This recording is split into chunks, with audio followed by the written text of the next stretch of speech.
जय Hind. Modern history में आज हम बात करेंगे एक तो गोपाल बाबा बालंकर के बारे में, दूसरा किसान फागुजी वंसोड़ के बारे में और तीसरा विट्ठल रामजी शिंदे के बारे में। इन तीनों सोशो कल्चरल रिफॉर्मर्स के रोल के बारे में आज अपने को पढ़ना है, बातचीत करनी है।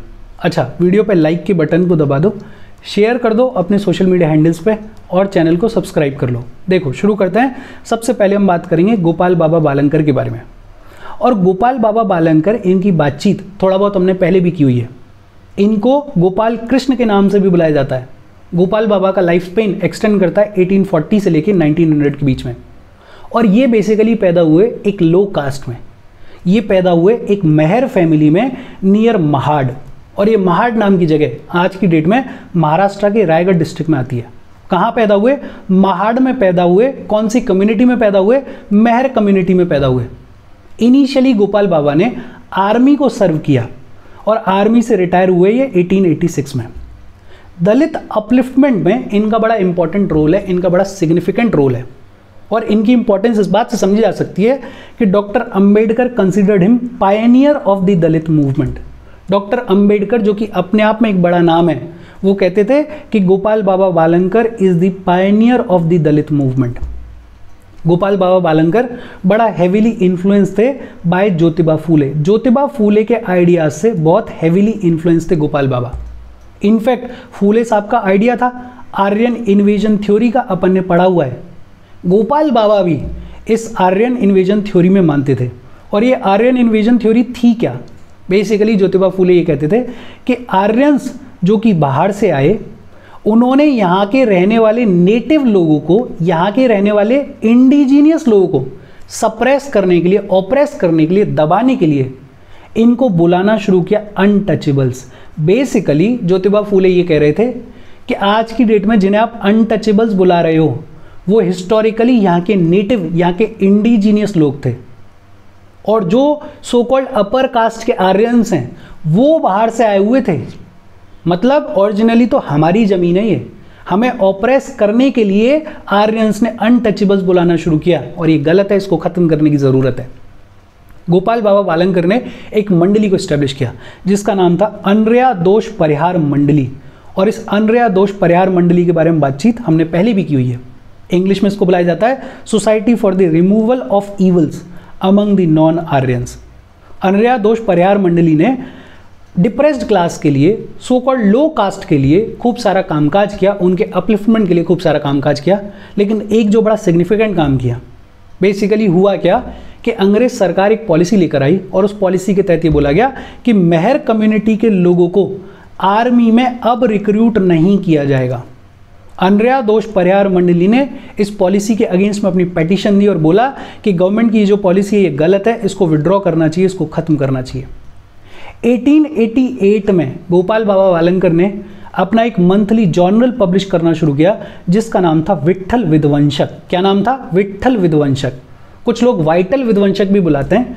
आपको जैसे भी प्रोनाउंसिएशन करना है करो। मेरी टंग पर विट्ठल विध्वंसक है, आपको जो ठीक लगे वो बुला लो, मैं बुलाऊंगा विट्ठल विध्वंसक। 1888 में इन्होंने एक न्यूज़पेपर कह लो या मंथली जर्नल कह लो, पब्लिश करना शुरू किया। उसका नाम क्या था? विट्ठल विध्वंसक, जिसको इंग्लिश में बुलाया जाता है डिस्ट्रॉयर ऑफ द ब्राह्मणिकल और सेरेमोनियल पॉल्यूशन। पहले भी पढ़ा था इसके बारे में अपन ने। In fact Gopal Baba Balankar is known as the first Dalit who started a newspaper. पहले ऐसे दलित हैं जिन्होंने न्यूज़पेपर पब्लिश करना शुरू किया था और उस न्यूज़पेपर का नाम क्या है? विट्ठल विध्वंसक। 1889 में इन्होंने एक पैम्पलेट पब्लिश किया जिसका नाम था विट्ठल विध्वंसन। क्या नाम था? विट्ठल विध्वंसन, जिसको इंग्लिश में बुलाया जाता है annihilation of the ceremonial pollution. In fact Gopal Baba Balankar is called the first intellectual rebel from Dalit community to have launched a scathing criticism of the caste. Caste के बेसिस पे ये जो एक्सप्लॉयटेशन किया जा रहा था, इसके अगेंस्ट में पहली बार अगर किसी दलित ने रिबेल किया, ट्रू सेंस में आवाज उठाई, तो उसका नाम क्या था? गोपाल बाबा बालंकर। 1894 में इन्होंने लिखा हिंदू धर्म दर्पण को। क्या लिखा? हिंदू धर्म दर्पण। और जब 1895 में महाड के लोकल तालुका बोर्ड के लिए गोपाल बाबा को अपॉइंट किया गया, तो वहाँ की जो अपर कास्ट के लोग हैं उन्होंने बड़ा स्ट्रांगली अपोज किया। और इससे आप आइडिया लगा सकते हो कि अपर कास्ट के लोग कितना नाराज थे गोपाल बाबा बालंकर से, उनके कामकाज से। दो तीन चीज़ें अपन याद रख सकते हैं। एक तो इन्होंने आर्मी को सर्व किया, रिटायर हुए 1886 में। डॉक्टर अंबेडकर इनको कंसिडर करते थे as a pioneer of Dalit movement. इन्होंने स्टैब्लिश किया अनर्या दोष परिहार मंडली को। 1888 में इन्होंने एक न्यूज़पेपर पब्लिश करना शुरू किया जिसका नाम था विट्ठल विध्वंसक। 1889 में एक पैम्पलेट पब्लिश किया जिसका नाम था विट्ठल विध्वंसन। पहले ऐसे दलित हैं जिन्होंने न्यूज़पेपर पब्लिश करना शुरू किया, पहले ऐसे इंटेलेक्चुअल दलित रिबेल हैं जिन्होंने ट्रू सेंस में कास्ट के बेसिस पे जो एक्सप्लॉयटेशन हो रहा था उसके अगेंस्ट में आवाज उठाने की शुरुआत करी। 1894 में इन्होंने लिखा हिंदू धर्म दर्पण को, और इसके साथ गोपाल बाबा बालंकर की बातचीत खत्म हो गई। फिर बात आती है किसान फगोजी वंसोड़ के बारे में। इनका लाइफ स्पेन है 1879 से लेकर 1946 के बीच में। बहुत ज़्यादा कुछ है नहीं इनके बारे में, बेसिक चीज़ें देख लेते हैं। ये भी एक लो कास्ट में पैदा हुए, मेहर फैमिली में पैदा हुए, और कहाँ पे पैदा हुए? मोहापा विलेज में पैदा हुए। कौन से गांव में? मोहापा गांव में पैदा हुए, जो कि महाराष्ट्र के नागपुर के पास में है। इन्होंने नागपुर में चोखा मेला गर्ल्स स्कूल को एस्टेब्लिश किया। कौन सा स्कूल? चोखा मेला गर्ल्स स्कूल। कहाँ पे? नागपुर में। इनका जो सबसे इंपॉर्टेंट रोल है वो है कि 1910 में 1910 में इन्होंने अपनी खुद की प्रेस एस्टेब्लिश करी, और ये जो प्रेस है इसने ऐसे बहुत सारे लोगों के जर्नल्स को पब्लिश किया जो कि कास्ट बेस्ड एक्सप्लॉयटेशन के लिए उसके अगेंस्ट में काम कर रहे थे। कास्ट को जो लोग क्रिटिसाइज कर रहे थे, जो ये कह रहे थे कि कास्ट के बेसिस पे एक्सप्लॉयटेशन को खत्म किया जाना चाहिए, उनके जर्नल्स को पब्लिश करने के लिए इनकी प्रेस ने बड़ा इंपॉर्टेंट रोल प्ले किया। जैसे इन्होंने निरस्त्रीय हिंदी नागरिक को पब्लिश करना शुरू किया, विट्ठल विध्वंसक जो कि गोपाल बाबा बालंकर का था उसको पब्लिश करते थे, मजूर पत्रिका को ये पब्लिश करते थे। इनफैक्ट किसान फगोजी वंसोड़ जो हैं वो All India Depressed Class Conference जिसको ऑर्गेनाइज किया गया था 1920 में, किसने ऑर्गेनाइज किया था? Please let me know in the comment section, अपन ने पढ़ा हुआ है। उसके वन ऑफ द सेक्रेटरी थे। भक्ति कल्ट से बड़ा हेविली इन्फ्लुएंस थे, ब्रह्मो समाज के कामकाज से बड़ा हेविली इन्फ्लुएंस थे, और प्रार्थना समाज के कामकाज से भी बड़ा हेविली इन्फ्लुएंस थे। ये भी मानते थे कि फूले साहब की जो थ्योरी है आर्यन इन्वेजन की वो ठीक है, और इन्होंने हिंदुइज्म में रिफॉर्म्स की बातचीत करी और दलित्स के अपलिफ्टमेंट के लिए कामकाज किया। बेसिक दो चीज़ें याद रखनी है, एक तो ये कि इन्होंने नागपुर में चोखा मेला गर्ल्स स्कूल को एस्टेब्लिश किया, और दूसरा 1910 में इन्होंने अपनी प्रेस को एस्टेब्लिश किया, प्रेस को सेटअप किया। बाकी बहुत ज़्यादा कुछ है नहीं इनके बारे में। फिर बात आती है विट्ठल रामजी शिंदे के बारे में।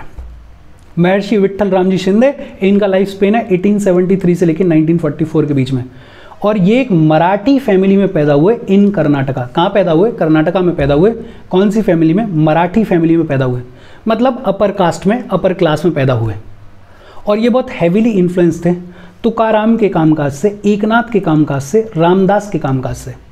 अगर आपने ancient history art and culture पढ़ा होगा तो वहाँ पे जो भक्ति मूवमेंट चलता है उस भक्ति मूवमेंट के बड़े इंपॉर्टेंट सेंट्स हैं। ये महाराष्ट्र में काम करते थे ये लोग, ये भक्ति मूवमेंट के बड़े पॉपुलर सेंट्स हैं। तो इनके कामकाज से बहुत हैवीली इन्फ्लुएंस थे विट्ठल रामजी शिंदे। प्रार्थना समाज को इन्होंने ज्वाइन किया और अनटचेबिलिटी को रिमूव करने के लिए खूब सारा काम किया। इनफैक्ट 1905 में इन्होंने पुणे में अनटचेबल्स के लिए नाइट स्कूल को इस्टेब्लिश किया। बेसिकली एक बड़ी समस्या क्या होती थी कि दिन में बच्चों को इसलिए पढ़ने नहीं भेज रहे हैं बिकॉज वो काम करते हैं घर का, वो काम करते हैं खेती का। तो इन्होंने बोला कि चलो हम नाइट स्कूल इस्टेब्लिश कर रहे हैं। कहाँ इस्टेब्लिश किया? पुणे में इस्टेब्लिश किया। कब इस्टेब्लिश किया? 1905 में इस्टेब्लिश किया। 1906 में इन्होंने बॉम्बे में डिप्रेस्ड क्लास मिशन को इस्टेब्लिश किया, और ये इंपॉर्टेंट है। 1906 में डिप्रेस्ड क्लासेस मिशन को इस्टेब्लिश किया। कहाँ इस्टेब्लिश किया? बॉम्बे में इस्टेब्लिश किया। किसने इस्टेब्लिश किया? विट्ठल रामजी शिंदे ने इस्टेब्लिश किया। और ये जो डिप्रेस्ड क्लासेस मिशन है इसने अनटचेबिलिटी को रिमूव करने के लिए काम किया, अनटचेबल्स को एजुकेट करने के लिए काम किया। लेकिन कुछ टाइम के बाद इन्होंने रिजाइन भी कर दिया इस डिप्रेस्ड क्लास मिशन से, बिकॉज डिप्रेस्ड क्लास मिशन के जो मेंबर्स थे उनका मानना ये था कि ये जो मिशन है इसको मैनेज भी हमारी ही क्लास के लोग करें। आप तो मराठी फैमिली से आते हो, आप तो अपर कास्ट से आते हो, आप ये मैनेज नहीं कर सकते हो। जब ये थोड़ा बहुत अपोजिशन होने लगा तो इन्होंने रिज़ाइन कर दिया। हालांकि रिज़ाइन करने के बावजूद डिप्रेस्ड क्लासेस के लिए इन्होंने खूब कामकाज किया है। एक इंपॉर्टेंट चीज़ 1906 में इन्होंने विट्ठल रामजी शिंदे ने इस्टेब्लिश किया डिप्रेस्ड क्लासेस मिशन को। कहाँ पे इस्टेब्लिश किया? बॉम्बे में इस्टेब्लिश किया। अच्छा, 1919 के आसपास 2-3 कमेटीज़ बनी थी, उनमें से एक है साउथबर्ग फ्रेंचाइज कमेटी। और बेसिकली ये जो कमेटी है क्यों बनी थी, ये कमेटी बनाई गई थी वोटिंग राइट्स देने के लिए। और वोटिंग राइट्स किस बेसिस पे दिए जाएं, क्या रिफॉर्म्स करने की ज़रूरत है, उसी का एविडेंस कलेक्ट कर रही थी, उसी की स्टडी कर रही थी ये साउथबर्ग फ्रेंचाइज कमेटी। 1919 में ये फॉर्म हुई। इस कमेटी के सामने शिंदे साहब ने एविडेंस दिया, आर्ग्यूमेंट रखा और बोला कि अनटचेबल्स को स्पेशल रिप्रेजेंटेशन मिलनी चाहिए। 2-3 कमेटीज बनी थी उसी ड्यूरेशन में, उनमें से एक है साउथबर्ग फ्रेंचाइज कमेटी। कब बनी? 1919 में। कमेटी का काम क्या था? बेसिकली फ्रेंचाइज देने के लिए, वोटिंग राइट्स देने के लिए क्या रिफॉर्म्स करने की ज़रूरत है, उसके ऊपर स्टडी कर रही थी। और इस स्टडी के दौरान शिंदे साहब ने एविडेंस देके आर्ग्यूमेंट ये रखा कि अनटचेबल्स को स्पेशल रिप्रेजेंटेशन देने की ज़रूरत है, बिकॉज इनको हद से ज़्यादा दबाया जा रहा है। शिंदे साहब का ये मानना था कि डिप्रेस्ड क्लासेस और कास्ट हिंदूज, जो अपर कास्ट के लोग हैं, उनके बीच में यूनिटी आनी चाहिए, उनके बीच में यूनाइटेड फ्रंट बनना चाहिए। बिकॉज इनको ऐसा लगता था कि अगर डिप्रेस्ड क्लास के लोग और कास्ट हिंदूज जो हैं वो डिवाइडेड रहे तो ब्रिटिश रूलर्स इसका फ़ायदा उठाएंगे। और ब्रिटिशर्स की तो पॉलिसी थी डिवाइड एंड रूल की, तो ये पहले ही सोच रहे थे कि यार हमें यूनाइट होकर लड़ाई लड़नी चाहिए कास्ट सिस्टम के अगेंस्ट में, आइडल वर्शिप के अगेंस्ट में, और विमेंस के साथ में जो इनइक्वालिटीज़ हो रही थी, जो भेदभाव हो रहा था, उसके अगेंस्ट में, और ब्राह्मणिकल डोमिनेंस के अगेंस्ट में इन्होंने खूब सारी आवाज़ उठाई। सिविल डिसोबीडियंस मूवमेंट में इन्होंने पार्टिसिपेट किया और इनको जेल में डाला गया। कौन सी जेल में डाला गया? येरवड़ा सेंट्रल जेल में डाला गया। कौन सी? Yerwada central jail. And he wrote Bharatiya Asprishyata प्रश्न।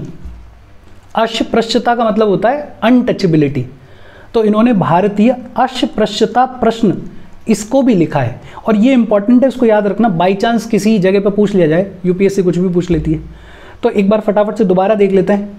मराठी फैमिली में पैदा हुए, कहाँ पैदा हुए? कर्नाटका में पैदा हुए विट्ठल रामजी शिंदे। 1905 में इन्होंने पुणे में अनटचेबल्स के लिए नाइट स्कूल की शुरुआत करी। 1906 में इन्होंने बॉम्बे में डिप्रेस्ड क्लासेस मिशन को इस्टेब्लिश किया। साउथबर्ग फ्रेंचाइज कमेटी जो कि 1919 में बनी, उसके सामने इन्होंने ये आर्ग्यू किया कि अनटचेबल्स को स्पेशल रिप्रेजेंटेशन मिलनी चाहिए। ये बेसिकली डिप्रेस्ड क्लासेस और जो अपर कास्ट के लोग हैं उनके बीच में यूनाइटेड फ्रंट, यूनिटी बनाना चाहते थे। बिकॉज इनको ये शक था कि ब्रिटिश रूलर्स जो हैं वो डिवाइड एंड रूल पॉलिसी के तहत इस डिवीजन को अपने फ़ायदे के लिए यूज़ करेंगे। कास्ट सिस्टम को अपोज किया, आइडल वर्शिप को अपोज किया, विमेंस की जो कंडीशन खराब थी उसके बेहतरी के लिए कामकाज करने के लिए कहा, और ब्राह्मणिकल डोमिनेंस को भी इन्होंने अपोज किया। सिविल डिसोबीडियंस मूवमेंट में विट्ठल रामजी शिंदे ने पार्टिसिपेट किया। इनको जेल भेजा गया। कौन सी जेल? Yerwada central jail. और इन्होंने एक बड़ी इंपॉर्टेंट किताब लिखी, भारतीय अस्पृश्यता प्रश्न। अस्पृश्यता का मतलब होता है अनटचेबिलिटी। भारतीय अस्पृश्यता प्रश्न को किसने लिखा? विट्ठल रामजी शिंदे ने लिखा। और इसके साथ आज की अपनी बातचीत खत्म हो गई। इजी सेशन था। एक तो विट्ठल रामजी शिंदे के बारे में याद रखना, और विट्ठल रामजी शिंदे के बारे में एक तो ये बुक याद रखना और बाकी मोटी मोटी चीज़ें याद रखना। बिकॉज यूपीएससी कुछ भी पूछ लेता है, कोई भरोसा नहीं है, तो आपको याद रखने की ज़रूरत है। इतना कुछ है नहीं किसान फागुजी वंसोड़ के बारे में। इनके बारे में तो सिंपल है कि इन्होंने 1910 में अपनी एक प्रेस इस्टेब्लिश की थी, बाकी कुछ है नहीं। गोपाल बाबा बालंकर, ये इंपॉर्टेंट है, इनका नाम, इनसे रिलेटेड जो भी चीज़ें उनको याद रखना। कोई डाउट हो please comment. Thank you very much.